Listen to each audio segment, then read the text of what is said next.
Activate your energy. Welcome to the Activated Authors Podcast, a show where we distill the core principles of what it takes to become a happy, healthy, and productive author, no matter what stage of the journey you're at. I'm your host, Daniel Wilcox. I'm an international best-selling author, as well as an author coach, speaker, and creative entrepreneur. But most importantly, I'm a lifelong student of all things productivity, psychology, and human behavior. Thank you for joining me for today's episode. Without further ado, let's dive in. What is up, Activators? Welcome back to another episode of the Activated Authors Podcast. For those of you watching on YouTube, you'll see that I'm not in the usual setup. I'm currently wandering on my way into town to get some writing and to get some work and bits done. This is going to be a bit of a different intro to usual, just simply because it's not been a great week, to be honest, with a couple of things. So my personal situation exploded somewhat, and so I've been having to do a lot of stuff to wrap that up, as well as trying to sort out things for the 50k writing camp, which is still upcoming, the preppers camp, which is happening today, if you're listening to this on the day of release. And Sam's health has been not great this week, so she's not going to be on the podcast this morning. It's not a whole lot I can say on that in the minute. Like, we're working on it. She is okay. Like, I'm down looking after her. But I thought that for this week, rather than not have an episode, we'll pull one out of the vault. And since we're coming up to Halloween, and so I'm going to pull a interview out from our vault this morning. And when I say our vault, this is quite a recent one, and one that I was quite excited about. So I, for a short while, ran a podcast called The Writers of Horror Podcast, and I had some incredible guests on there. I had Josh Malaman, Jonathan Jans. I co-hosted it with the wonderful Julie Heiner, an activated author, and she spoke to Chad Lutsky, Con Lavery, loads of really cool people. And I figured one of my favourite people at the minute, a wonderful man named Eric Larocca, I'm going to put their interview on the show. So in a second, we're going to flash over to that interview with Eric Larocca. It might sound a little different in the intro, because obviously it's not an Activated Authors podcast, but all the flavour, all the wonderful things that you get from the Activated Authors podcast is going to be on there. It's myself chatting, talking all things horror as we're approaching Halloween. And so if you've got horror in your heart, if you want to talk scary stories, if you want to find out about one of the most, I can't even say up and coming, I mean, Eric is smashing it in horror at the minute, then stay tuned, listen to this, and I can tell I'm out of breath just from walking and talking. I don't do this too often. But yeah, there won't be an outro after, so I'll say ta-ta for now, and hopefully we'll be back to usual programming next week. But for now, over to Past Dan and the wonderful Eric Larocca. Enjoy.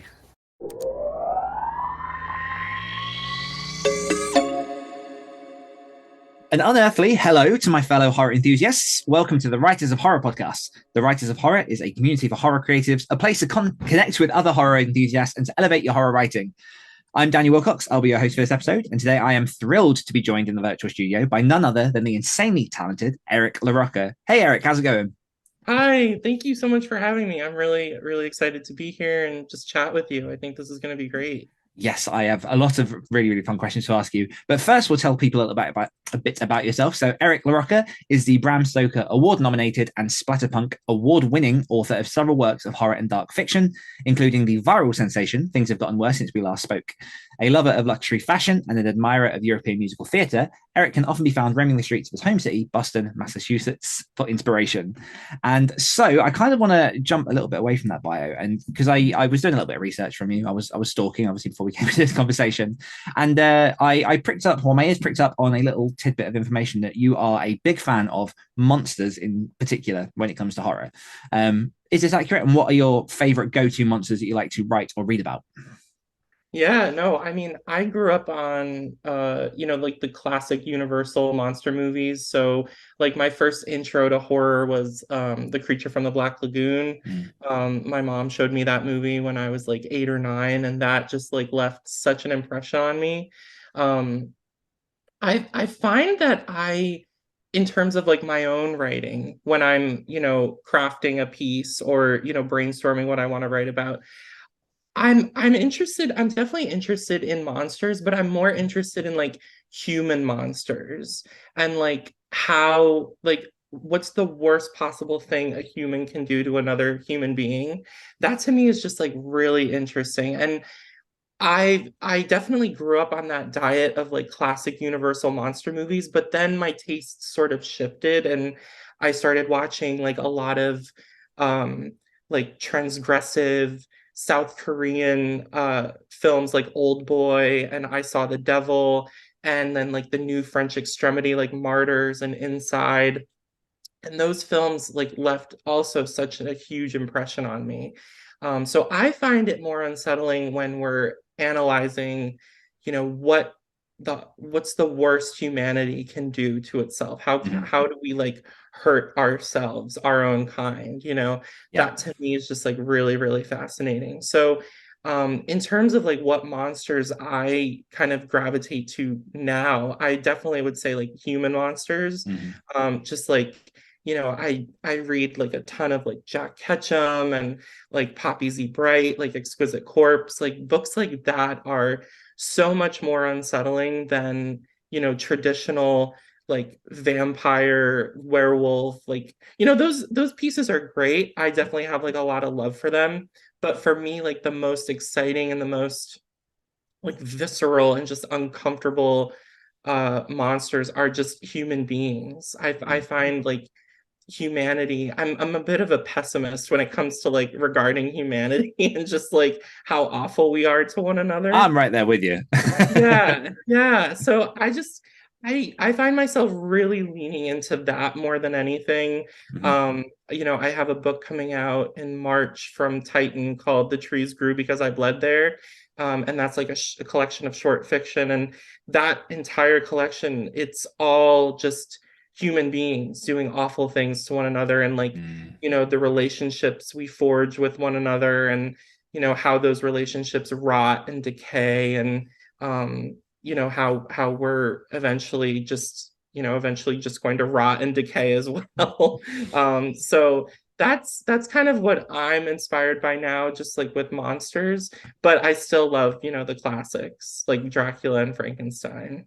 Yeah, we are very similar there because I include monsters in my fiction, but it's often just to illustrate the depravities that humans go to in the situations when they're kind of stuck in the dark corners, and Totally. that's where the focus is. And it's almost like the monsters are the tool that gets you there. But I find it very very fascinating. I don't know if you've experienced this of there seems to be a trend at the minute of lots of people who watch like serial killer and true crime things, and they'll listen to you when you say I write horror, and they're like, oh, I'd never read horror, but then they're actually watching what I would argue is worse horror on the TV of things that have actually happened in these sort of brutal, just disgusting ways. Have you ever sort of encountered that Oh, with some of the people around you? yeah, no, absolutely. I mean, I find it really difficult to watch those true crime specials because they're actual things that have happened. I mean, the playground that we're kind of playing in as horror authors, it's all make believe. I mean, obviously, it's possible for these things to happen to other people, but the characters and the events and the ways in which the story is being told, like it's all made up. Like it's from the mind of an author. But when you kind of delve into the more like based on a true event, like based on whatever case you're talking about, whatever like murder or tragedy that happened, I get a little even more uncomfortable with stuff like that just because I know like it's real and it actually happened. That's not to say I won't watch that sort of Mm-hmm. material, but I definitely have to be like in the right headspace for that. Yeah, I find it very confusing speaking to people about that. And I just even off of just that first intro, I've got a lot of questions to springboard from. But just to set context for the people who might be a bit more unfamiliar to you, are you happy to tell everyone a little bit about your writing journey and how you kind of got to where you are today? Yeah, no, of course. So I mean, I grew up in a very small, isolated town in Connecticut, and that's kind of where I learned to write, read, where I discovered how much I love horror. Um, and from there, I went to college and studied fiction, studied playwriting. Pretty much a lot of my early work was primarily like work for the theater. So I did a lot of like stage plays. And then, just eventually graduated to fiction and short story writing. And from there, I just started working with small presses like Weird Punk Books. And that's where Weird Punk is the press that published my like kind of debut novella called Things Have Gotten Worse Since We Last Spoke. And that went viral. And it was just a really fascinating journey to be on, definitely like a roller coaster ride with something like that. And um, now I publish with Titan Books, and I have a lot of material coming out from them in the pipeline over the next couple years. Like I was saying, I have The Trees Grew Because I Bled There, which is coming out in March, on March 7th, which is a re-release of a short fiction collection I had published back in 2021. But it's been out of print for obviously like 2 years now, so, or a year and a half. So folks can, now read those short stories. But yeah, I primarily work in like horror, dark fiction. Like I said, I'm really fascinated by just humanity and the awful things we do to one another, and Mm. that's kind of where my fiction resides, I think. And especially, my work concentrates a lot on like openly queer characters, or maybe not openly queer characters, just queer characters in general. The LGBTQ community. I like to explore like all characters in my community. So that's kind of a broad overview of me. Mm. Um, so yeah. Yeah, and from what I can understand, so you came into my circle um probably about a year and a half, 2 years ago. Obviously, the name Eric Larocca was going mad with things have gotten worse since we last spoke. The kind of viral cover sensation that went everywhere. It was one of those things of like, it wasn't because there's often books that circulate around the bookstagram communities and kind of really sort of pop up now and then, but they don't always grab me. But there was really something about like the cover, and there was something particular about the titling of your books which really really grabbed me, which is something I want to go into. But before I kind of like ask those questions, how do you cultivate a viral sensation when it comes to publishing your book? I know this is a very difficult question to answer. It's a great question because I wish I had the answer. Because if I had the answer, every book I published would go viral. Um, I get asked that question a lot, and I've really done a lot of reflecting on it. And I think what happened with Things Have Gotten Worse since we last spoke is that it was just like a perfect storm of an opportunity for a book to go viral. Mm-hmm. You had like the insane cover art by Kim Jacobson, which is so striking, so visually arresting. That's obviously going to attract people. You had a really snappy, catchy title. Things Have Gotten Worse Since We Last Spoke. Who doesn't want to pick up that book? Like Oh, it's that, a great title. it's a phenomenal title, if I may say so. Like that's Yeah. a great title, and it's going to attract people. And you had, a really unconventional way of telling a story, like in chat rooms and email threads, and it really all, excuse me, it all like contributed to the success of the book. I don't necessarily think you can replicate that easily with every book. Like each book is going to have the life that it takes. Some books come out and they do fairly well, and then they kind of fall away. Some books come out and there's really no response, and then maybe a few years later there's a massive response, and people are really interested and they're really talking about it. It really depends, I feel like, on the book and just the book in general. Like it really all comes back to the book and the writing and how it's marketed. um that being said, you can't buy that level of going viral. You can't like purchase that somewhere. It really has to be like an organic situation. And like I said, like if I knew the answer to why exactly that book went viral, I like all of my books would have the same number of reviews on Goodreads, would have the same number of copies sold. Um, you know, I I independently released a novella called You've Lost a Lot of Blood, which came out like March 2022. And basically what I was trying to do with that was, first of all, I was trying to just give my readers just like a gift to hold them over until more of my material was able to come out, because at that time a lot of my material was pulled away and out of print and was coming back out through Titan, but it was going to be a while. So I thought, oh, I'll just put this book out. and I used Kim Jacobson again for cover art. Kim did the cover art for Things Have Gotten Worse, and it was a fairly successful book for a self-published book. I mean, we've sold like over 20,000 copies. That's great. It's a fantastic story as But well. thank you, thank Yeah. you. But it's not that level of viral Hmm. that Things Have Gotten Worse became.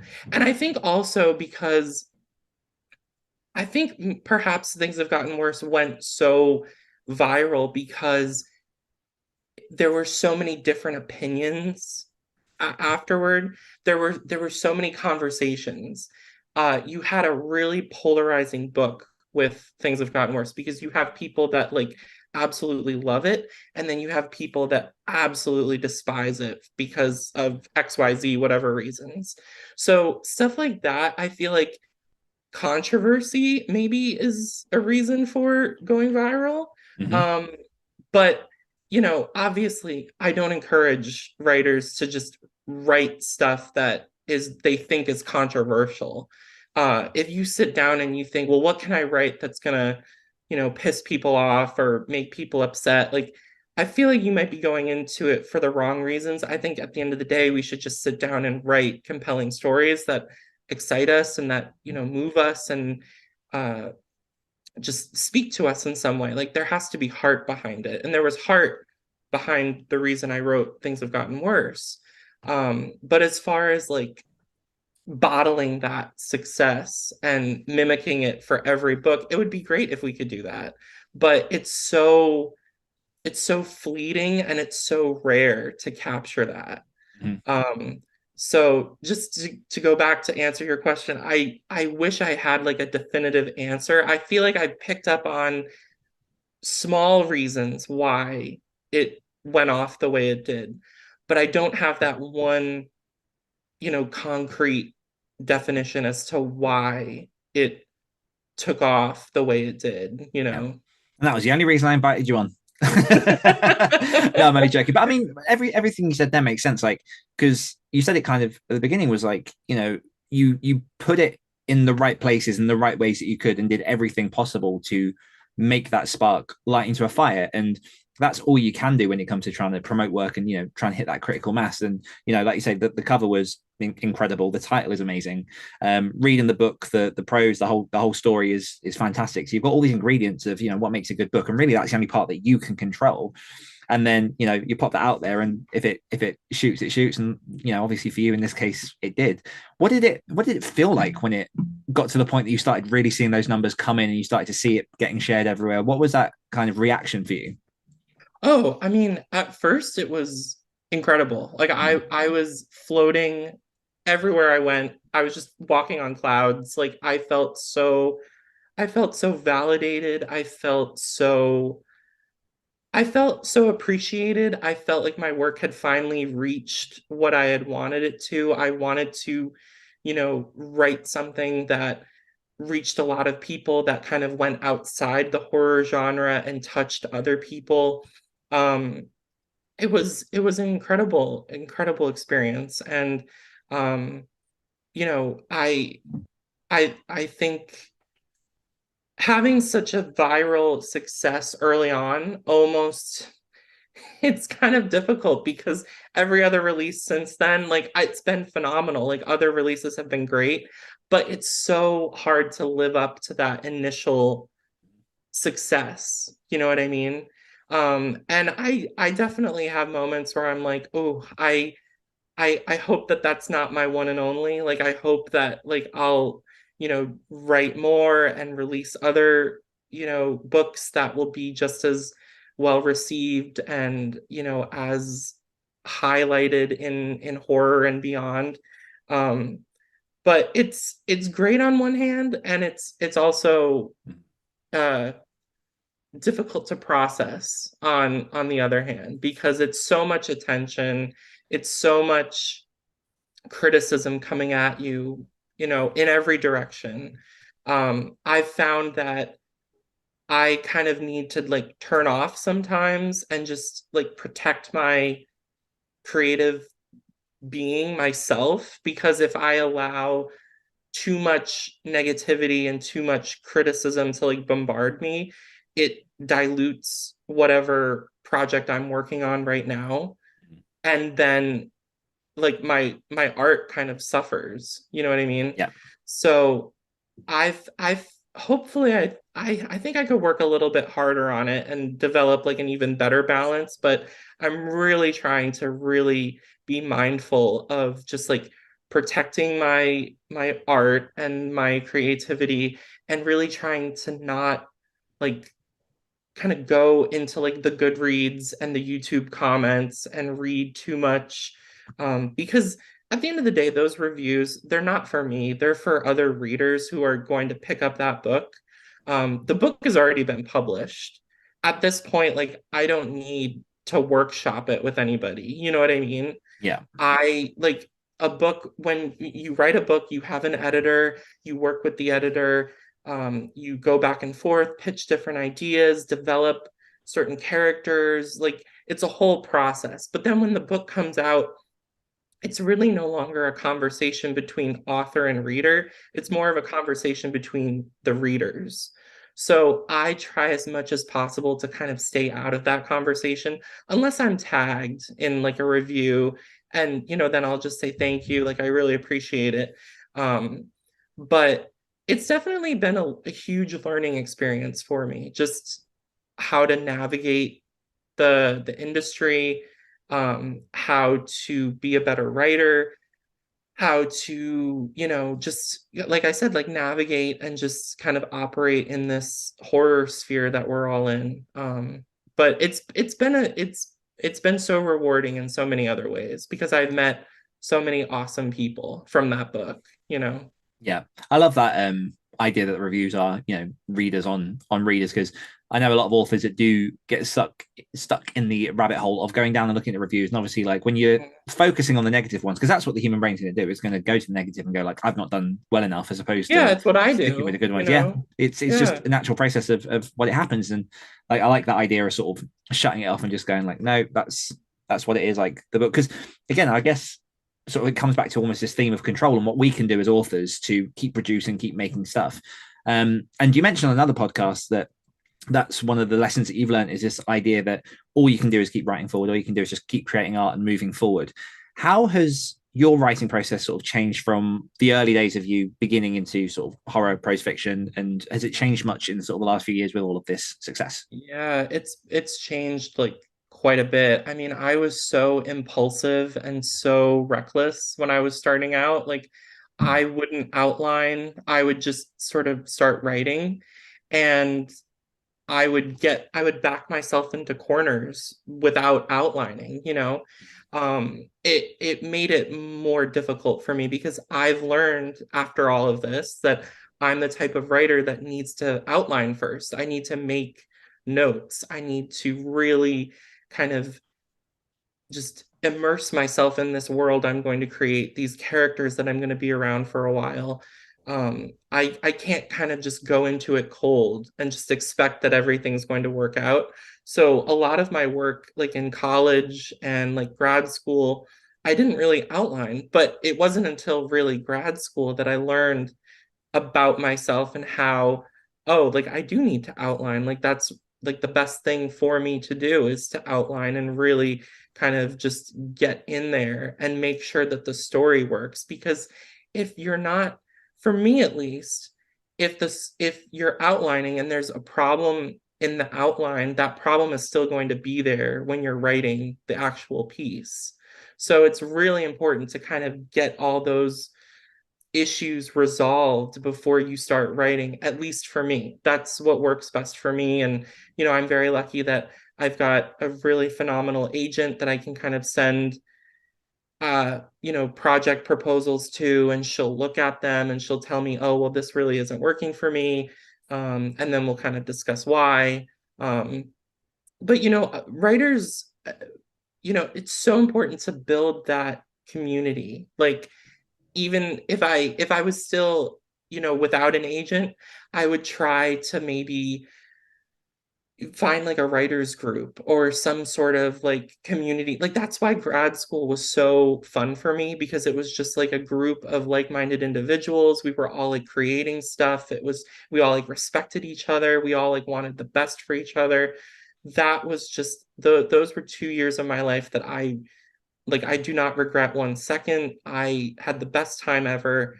And but just I think like all writers need some sort of community to really flourish and excel. I think when writing is obviously such a solitary activity, it's so Hmm. isolating. You really need people in your corner, that you can text when you get that bad review, so that you don't put it on Twitter, so that you don't put it on Facebook and talk about it. Just talk about it to your friends, Mm. and keep it between them. Like that's really like those are the big things I've learned just about myself since things have gotten worse. Yeah, I think community is a very very big one because a lot of people tend to avoid it because obviously we can't write in a community. Well, we can the writing groups, but do you know what I mean? Like when it comes to you and your work, it's you one on one alone, and there's no one else that can help with that.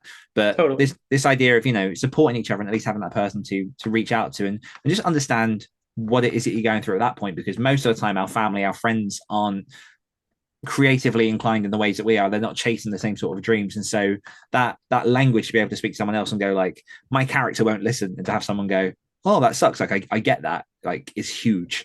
Totally. How was that journey of building your community gone? Because I can imagine that as your success has sort of risen each stage, there's been I guess gaps between certain people in that community and then finding new people, and that is a bit of a challenge. Has that been the case for you?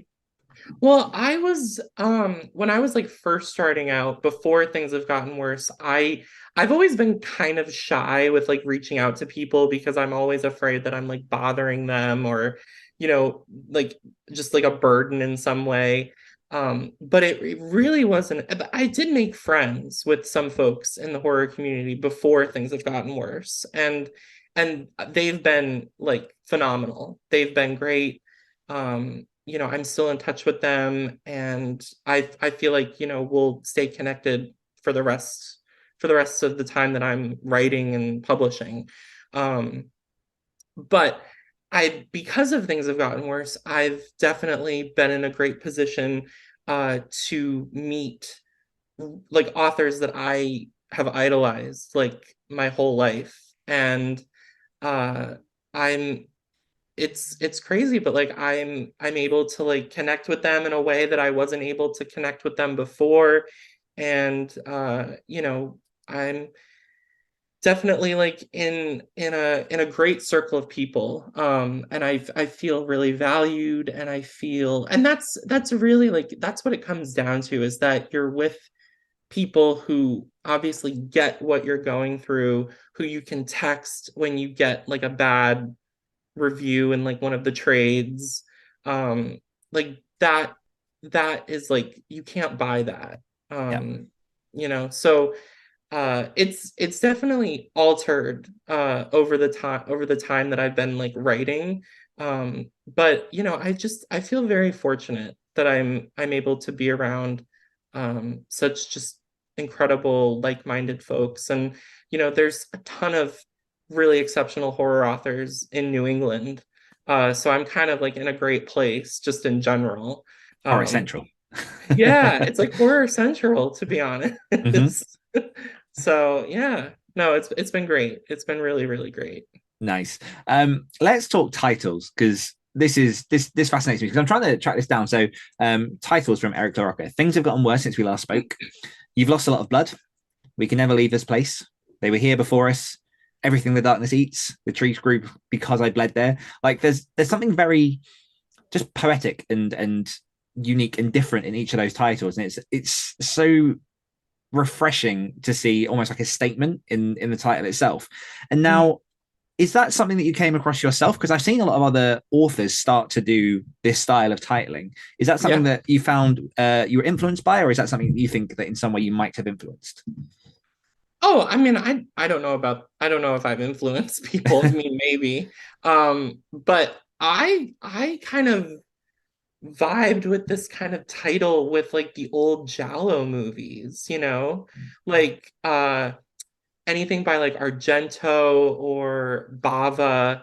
There's one called Your Vice is a Locked Room and Only I Have the Key. Oh wow. Yeah, there are tons of really great Giallo titles from like the 70s and 80s, like What Have You Done to Solange and Who Saw Her Die. Um, yeah, just like really just striking and titles that make you stop and you're like, I need to watch that, you Hmm. know? So I was really influenced by those titles, just Giallo titles. And for those of you who are listening and don't know, like Giallo films are like basically gory murder mysteries that were primarily produced and released like in Italy or France, like very European, in like the 1970s, 1980s. And Dario Argento is a pioneer of that subgenre.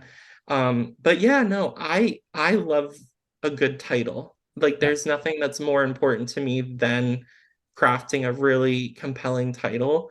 Um, so I definitely feel like I'm the type of writer that I really can't start working on a piece until I know what the title's going to be. It might change while I'm writing, but I need that foundation. I need that stability to kind of lean on in the beginning to know what I'm creating, to name it, you know. Yeah. That's just really important to me starting out from the gate. Yeah, and they're certainly memorable. I mean, it kind of for me throws back a little bit to I don't know how much of a Fall Out Boy fan you might be, but Fall Out Boy, their titles on their songs are incredible. Although the only difference is it's very difficult to know which song links to which title because they don't really make sense. But in your Gotcha. case, it seems to like speak to actually what the story is, which is very, very helpful for a reader. Right. Um, let's talk about some of your influences because I know that people like you mentioned, Jack Ketchum. I know that Clive Barker is a big influence of yours.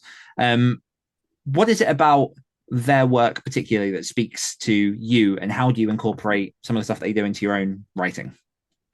Well, I mean, Clive Barker is probably the biggest influence for me. I read the Books of Blood, I think like high school or college, like undergrad.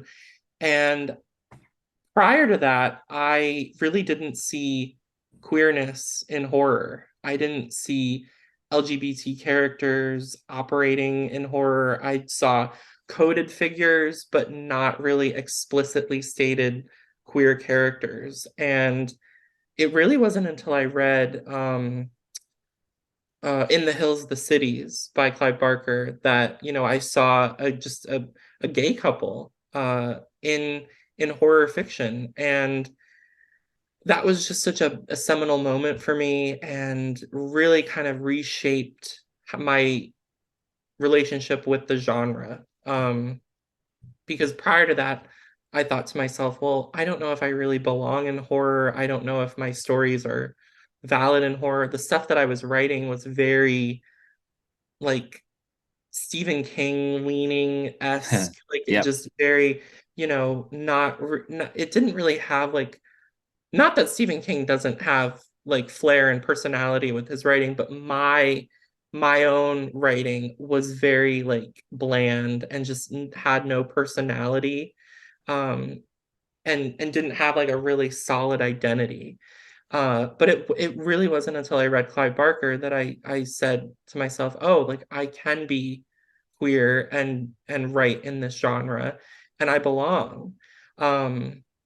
So Clive Barker's been a huge influence, not only in just like his queerness, but also the fact that he writes such depravity and such brutality with this like lyrical prose. Mm-hmm. So like he marries these two extremes, this like just beauty with absolute degeneracy. Like that is a really interesting juxtaposition to me. Mm-hmm.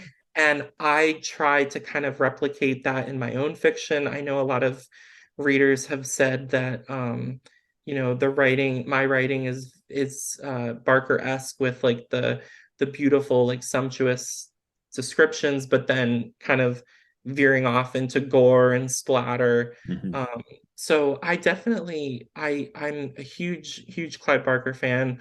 Also a big fan of Poppy Z. Bright. Like Exquisite Corpse and Are You Loathsome Tonight? Drawing Blood. Also a huge fan of Kathy Koja, like Skin. I'm just really invested in like the 80s and 90s like splatterpunk movement. Mm. That to me was just, I feel like the pinnacle of horror fiction Yeah. when people were really just audacious and just did whatever they wanted. So those, I feel like those three, and then also Michael McDowell. I don't know if you're familiar with him, but The name, but I've not read any of his stuff yet. yeah, he's another phenomenal uh, gay horror author. He passed away unfortunately, but his books are exceptional, like The Elementals and Blackwater. So yeah, no, I feel like I've studied quite a bit of just like the horror genre in general, and I've just immediately gravitated toward that like extreme uh kind of transgressive movement in like the 80s and 90s. Yeah, and it is nice seeing the Horror Writers Association. Like something I've noticed from where I've been sitting and watching all the action taking place is there is just a lot of focus on inclusivity and providing the platform for a lot of people to share their work these days. And it is Totally. just from my side of things, as I say, like even I'm seeing like a lot of like the Latinx stuff and a lot of like the Black writers and the queer writers, and I think it's awesome to see more of that going around in the circle. And not just that, but for it to just feel much more normal than like the outside um what's the word, to see it much more just in present, just populated throughout all of what is being pushed by the Horror Writers Association. I think it's fantastic. Oh, totally. I mean, I'm a member of the HWA, and I feel like they've made exceptional strides in the past few years, even Yes. just with more inclusivity and just making sure that all of the voices are at the table. So I'm really pleased, and I'm glad that you picked up on that as well. Mhm. I know like a lot of people are really proud to be HWA members, and I'm definitely one of them. Yeah. With your upcoming books, obviously you've mentioned that you've got the Trees group because I bled there coming out in March from Titan. You've got Everything the Darkness Eats coming in July, I believe. What is it that you try to, and for want of a better word, achieve with your writing these days compared to perhaps where you were a year or two ago? Oh, that's a great question. Well, I feel like now I have more of a responsibility and I have like a little bit of a bigger platform. So I feel that responsibility when I write. I try not to be too mindful of the audience while I'm writing. Um, but I know that my writing will reach people. Fingers crossed, obviously. Um, but I think when I'm writing now, I can't write something if it's not in my heart. And I know like prior to, like I was saying, like when I was prior to reading Clive Barker, the stuff that I was writing was so bland and just like unimaginative and really just like carbon copies of other things that I was reading or watching at the time. It didn't have me in it. And anything I write now, if I'm not connecting with it, if I'm not fully in love with it, I just stop writing and I'll write something else because life's too short to Hmm. write stuff that you don't believe in or that you think, oh, maybe this will sell.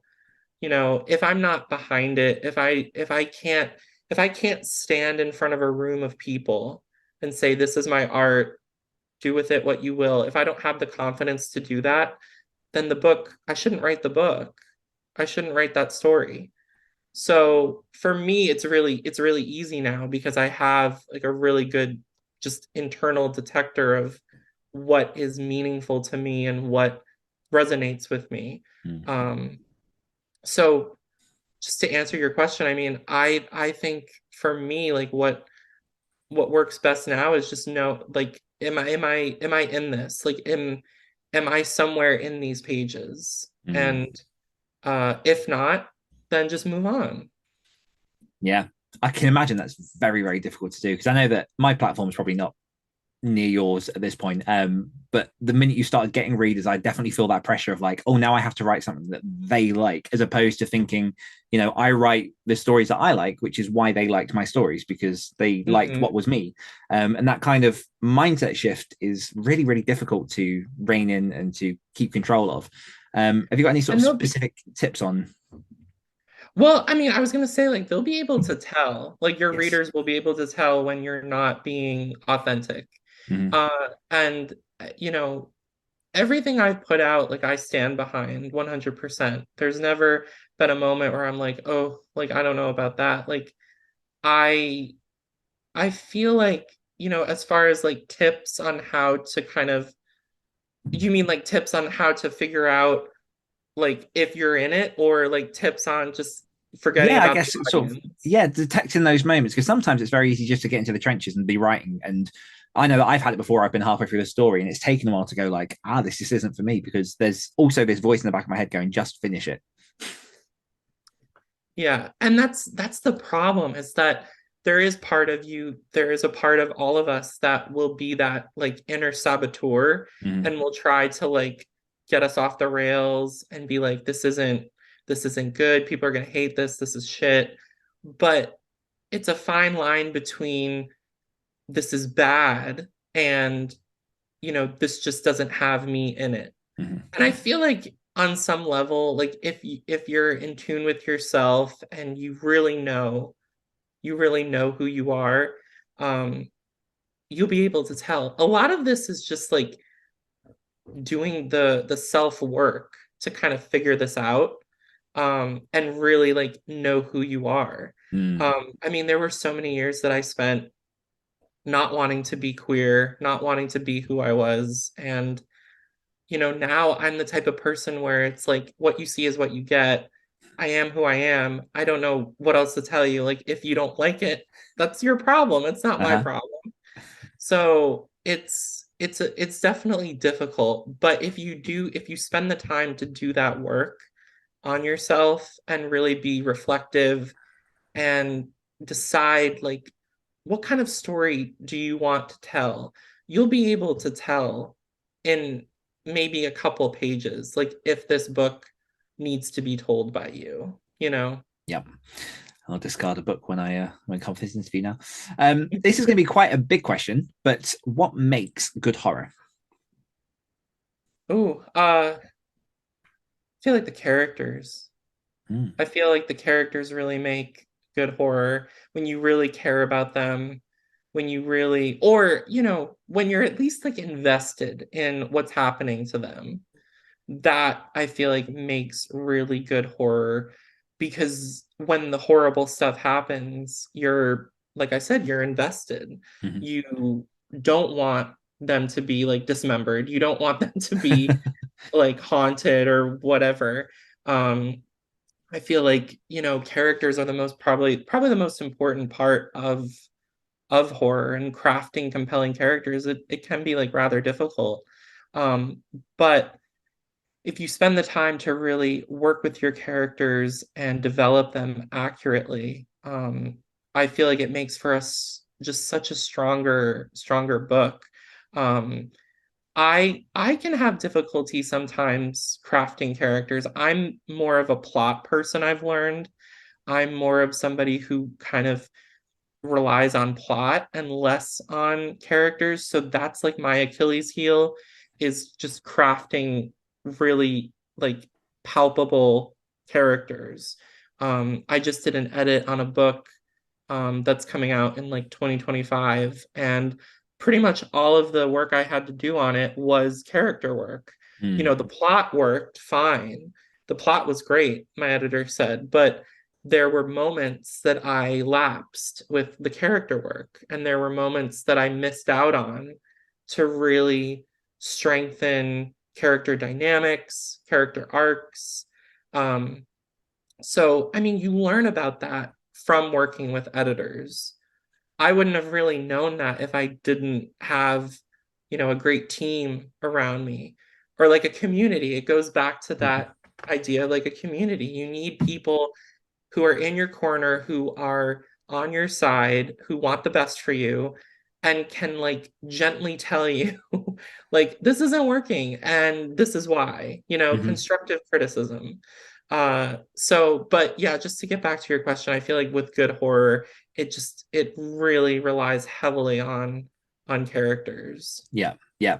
And I will say that that's one of the things that I love is that, the end product, you don't see all of the nitty gritty of obviously what goes into the writing process. So, like, there's this impression for new authors specifically that, you write a draft, maybe two drafts, and then you've got this perfectly polished books. Because I could say from the works I've read of yours, the characters, there's something about the realism in the characters and the situations. Obviously, they're quite dire situations. In particular, you've lost a lot of blood and things have gotten worse since we last spoke. There's something that's fundamentally like it's dark, but it's like so real. Like you can imagine those moments, you can feel that because they're true people. And as you say, like with character being something that you struggle with, you don't see that in the finished product, but obviously a lot of that goes into the edit and the creation process. Totally, totally. I mean, it I owe so much to my editors with their notes and their guidance. And that's really what I want to stress to writers, like younger writers, writers who are kind of just breaking into the business is, it's so important to just have as many eyes on your work as possible before it goes to print, because once it's in print, it's there forever. Mhm. And ever, you cannot remove it from the internet once it's out there. Right, exactly. Who are a few underrated or underappreciated authors that people should know more about? Ooh, definitely David Demchuk is a phenomenal Canadian horror author. He's openly gay and writes really phenomenal queer horror fiction. He wrote his debut novel was called The Bone Mother, which was originally published by Chizine, and then once they folded, it's now just like a self-published piece that he released. But it's just a phenomenal, phenomenal book. And also Red X, which is another great book that came out through Strange Light, I think, in like 2019, 2020. And just David deserves like all the praise, all the recognition, and I definitely feel like more people need to be aware of his work. There's also Joe Koch, who writes like very transgressive, queer, hallucinatory body horror, just very surreal. He writes just really just incredibly lyrical prose. You almost kind of like the words, they're just like you want to just devour the books. They're just so sumptuous and just so beautifully written. Um, so I would say David Demchuk and Joe Koch are like two authors that I would recommend to readers and have them discover more of, because they definitely deserve like all the recognition for sure. I always love it when people say that people I've never heard of. It's always very Yeah, useful no, for me. It's a very selfish question. no, it's great. I mean, I feel like there are so many authors operating in horror now. I mean, we really are in such a boom, so it's hard to keep up with everybody. But I highly recommend both of those works. Nice. Well, I have two more questions. The first one might be a tricky one for you. So, the world is on fire, and there is one theater left in the world, and you have 4 hours remaining of your life on this earth, and you have the chance to watch one more show. What show are you watching? Oh, you mean like a movie or a play Like a or? play, a musical, a theater show, whatever it is you want to put on there. Oh, okay. Obviously, you don't have to like assemble the cast. Just imagine they're all ready to go. I'm gonna go with this musical that I absolutely love, and it's from it premiered like in Vienna in like the early 90s. It's based on the life of Empress Elizabeth of Austria, and the musical is called Elizabeth. And it's just like really dark and just beautiful music. It's sung through completely like Les Miserables or like um Cats or Phantom, like any of the Andrew Lloyd Webber shows. But it's basically it's kind of like almost like a fantasy musical drama where the Empress Elizabeth, it chronicles her life, but also kind of explores her relationship with Death, who is an actual character in the play. And he kind of comes in and out of her life while she's going through the turmoil and suffering that she went through in her life. It's just a really like beautiful show, and it's just music that I listen to constantly just because it's so beautiful. Love that. I'll have to check that out. And I will put links to your recommended authors and also that show into the show notes, as well as part of my final question. Now that we come to the end of the interview, where can everyone find out all about yourself and all that you've got going on? Yeah, so they can go to my website, which is just ericlarocca.com. I'm really active on Twitter and Instagram. My username is at hysteric teeth. And I'm also on Facebook. I'm really active on social media, so I don't have like a mailing list or anything yet, like an email list. I should probably set something like that up. But for now, like just, if you want to learn more, like definitely follow me, and you'll stay up to date on everything. And I kind of lied out of that. How so? One final question: hysteric teeth. What's the meaning behind that? I'm very, very curious. Yeah, well, I mean, teeth in general like terrify me. Like for some reason, like I'm just like very unnerved by teeth. But I thought it was just a funny like title. Like I was thinking of using it at one point for a title and didn't really go anywhere with it. I also like the fact that my name is in it. Hysteric, like Yeah. ERIC is in hysteric. Um, so yeah, it's just something weird I just came up with, and um I just thought like, oh, that's a great, like it's not a good title for a book, but maybe it's a great username for Mm-hmm. me. No, I think it's perfect. It's spot on, and obviously it's quite memorable as well. So Yeah, thank you. I appreciate that. no worries. Well, that brings us to the end of this interview. Thank you so much, Eric, for joining. It's been an absolute pleasure chatting to you. One final time from myself and from Eric. Catch you later. Activate your energy. Thanks for listening to the Activated Authors podcast. If you're ready to unlock your true potential and activate your author career, then head on over to www.activatedauthors.com to find out more.